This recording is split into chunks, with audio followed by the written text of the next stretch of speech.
الرحمن الرحيم.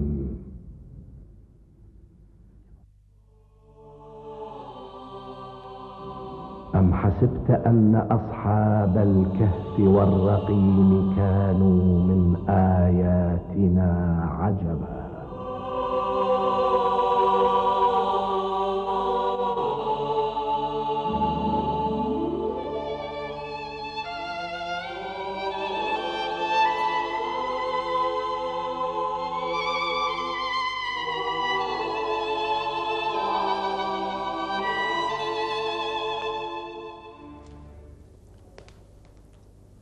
من مأمور بودم که به اطلاع شما برسانم. جناب پاپ دستور اکید دادند تا در این مورد اقداماتی صورت بگیرد.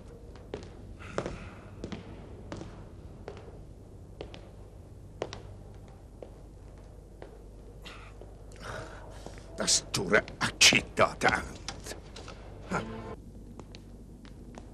آنگونه که نقل می کنند آنان از این راه رو گریختند. مواظب سرتان باشید. اینجا خیلی تمیز است جناب آریوس.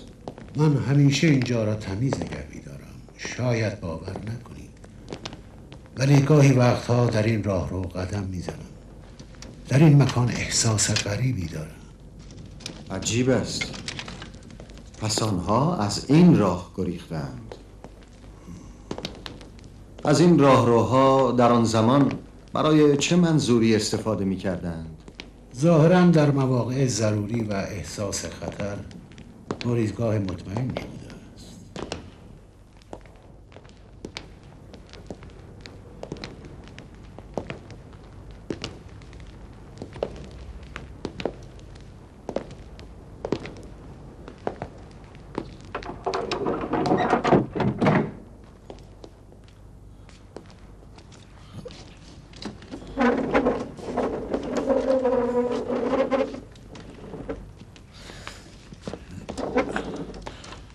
در آن زمان هم این کتابخانه وجود داشته بله. است؟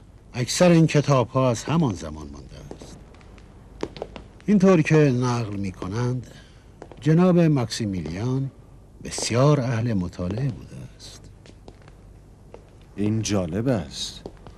شما در مورد جناب ماکسیمیلیان چیزهای زیادی می دانید. بنشینید.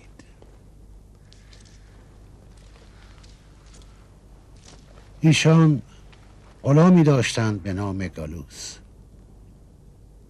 او حتی جزئیات زندگی اربابش را به خاطر علاقه زیادش به جناب ماکسیمیلیان برای نسل بعد تعریف کرده است. و نسل بعد برای نسل بعد.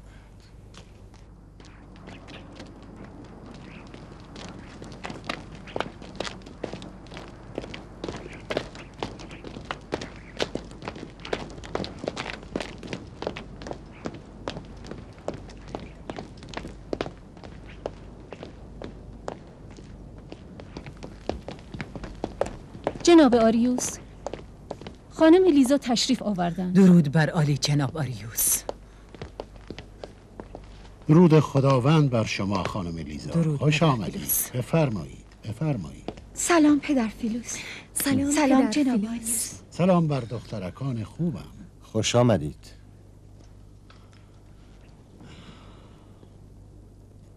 خانم لیزا از بستگان نزدیک ما هستند. من همیشه ایشان را با دخترهایشان در کلیسا میبینم.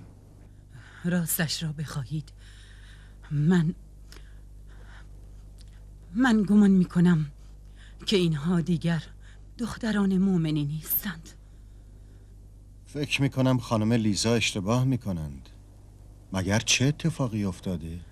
میدانید تا کنون این همه در زندگی پریشان نبودم. یا مریم مقدس خودت کمک کن. چی شده لیزا؟ تو خیلی مضطربی. من سعی کردم دخترانم را از کوچکی مسیحیان مؤمنی تربیت کنم و نگذاشتم با هر کسی رفت و آمد کنند. ولی اخیراً چگونه بگویم؟ اخیراً حرفایی میزنند که کفرآمیز است. یا شاید من اینطور فکر میکنم. برای همین جا آمدم تا شما کمکم کنید. چه شده دخترها؟ بیایید اینجا بنشینید.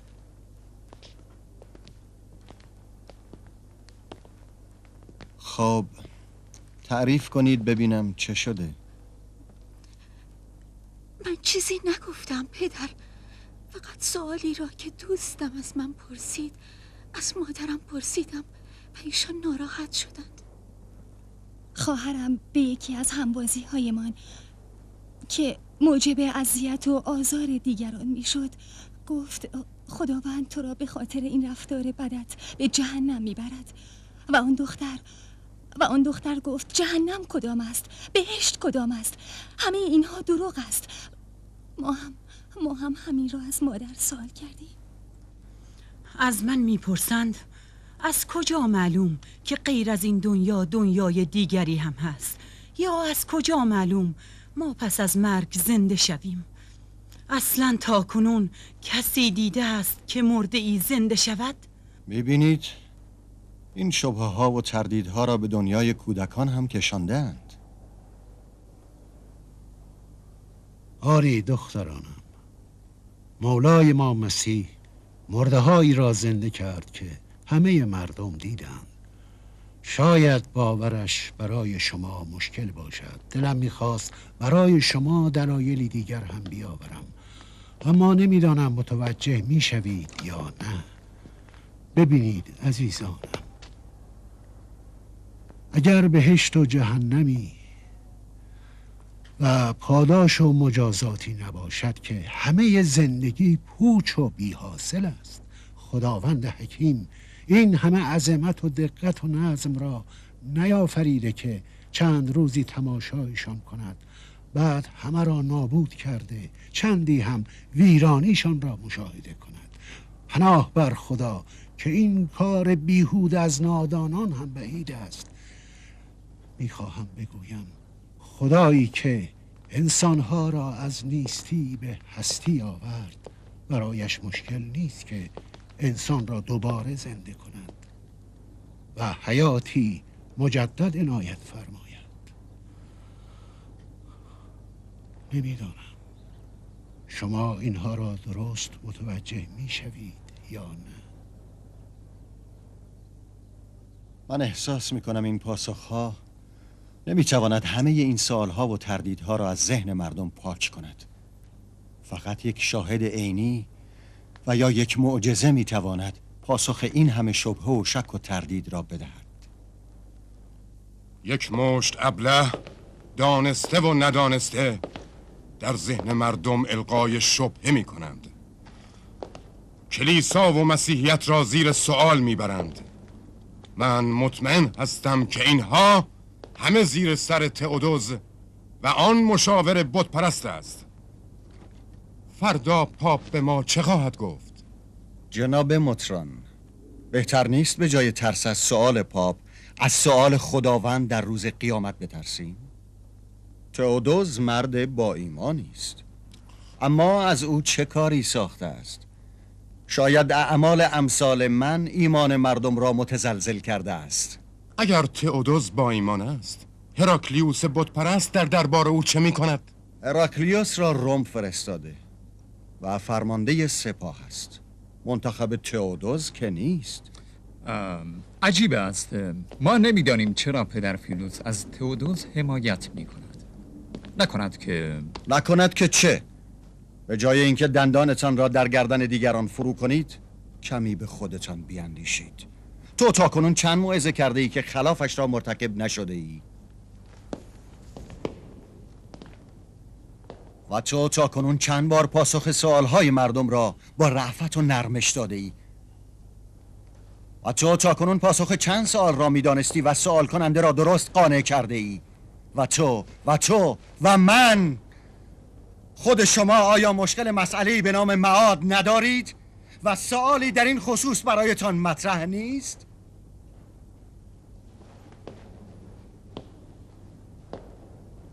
بیایید در این امور از خداوند استمداد بطلبیم. بس کن فیلوس، کافیست. کشیش کلیسای ما که این گونه اهانت کند چه توقع از دیگران؟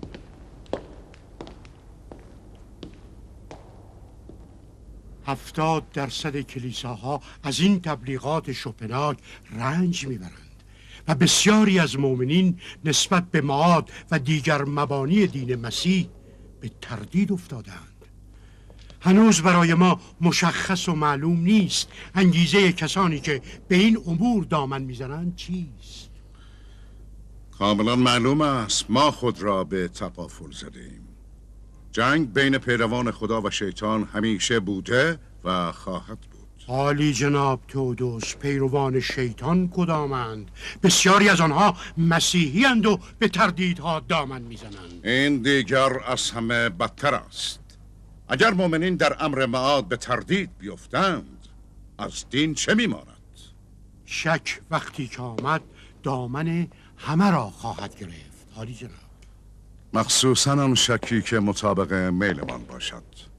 برای ایمان به معاد ابتدا باید از بسیاری از لذات دنیایی چشم پوشید که این مطابق میل انسان نیست. مطران نماینده پاپ ما را تحت فشار گذارده که کاری بکنیم، اما نمیداند که بتخانه ها را میتوان به زور خراب کرد، اما تسخیر دلها به زور ممکن نیست. ایمان به معاد را نمیتوان تحمیل کرد. من به راستی تعجب میکنم از جناب تئودوس که خود را به چه اموری مشغول میکنند. امپراتور تئودوسیوس دوم در کنستانتینوپل همینک نگران حمله سپاه آتیلا هستند و شما از ایمان مردم سخن میگویید. اگر آتیلا موفق شود دیگر مملکتی نمیماند تا شما به فکر مردم یا ایمان مردمش باشید.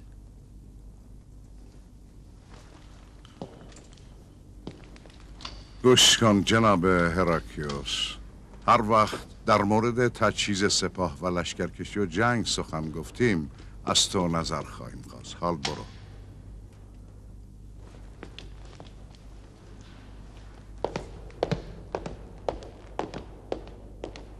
عالی جناب، مواظب او باشید.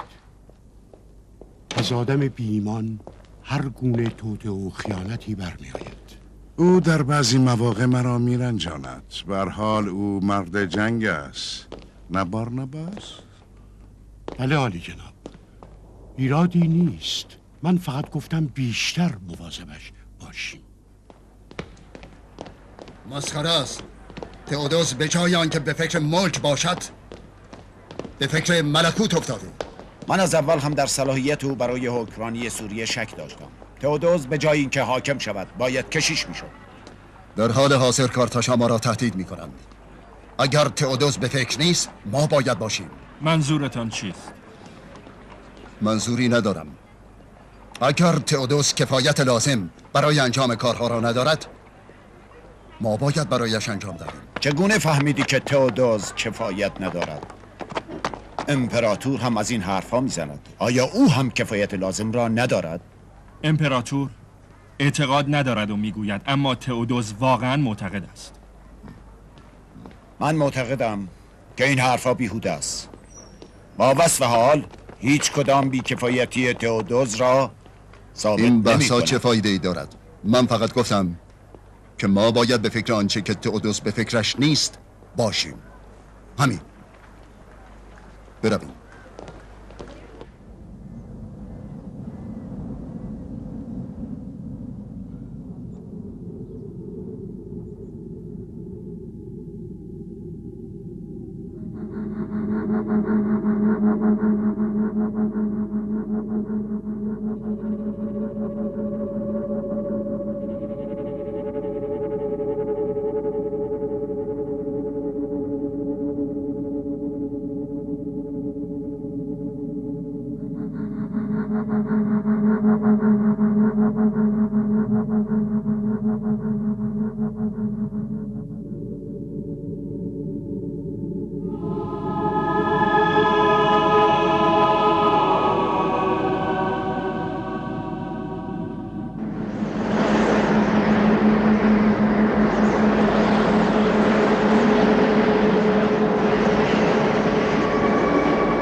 بیدار شید.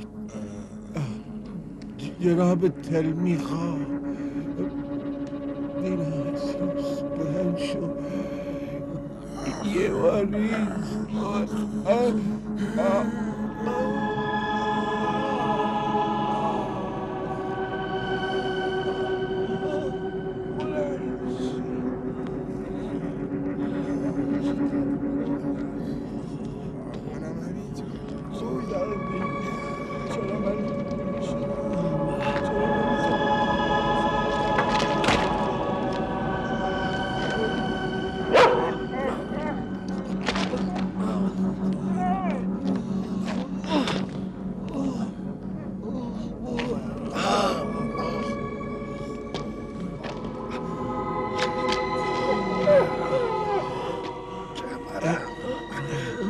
خیلی پاهایم درد میکند.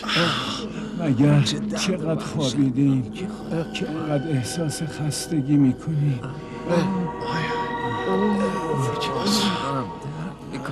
بیرون رو ببین. آنتونیوس بیرون نمیدانم چرا پاهایم راه نمیرم.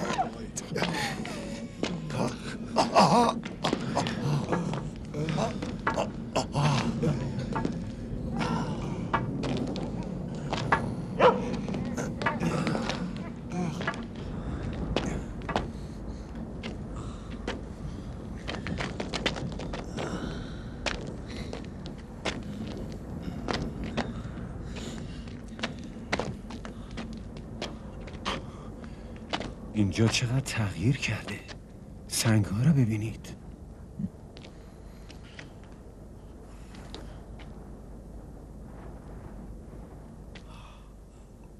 خیلی عجیب است. چه اتفاقی افتاده است؟ چه شده؟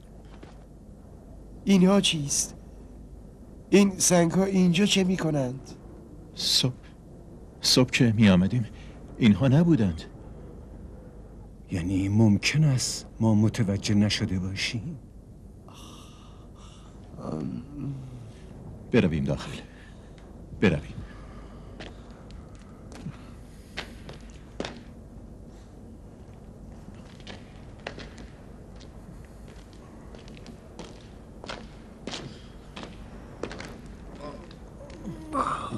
بیرون غار خیلی تغییر کرده است. دهانه غار را سنگ و گیاه پوشانده است. چه گفتی؟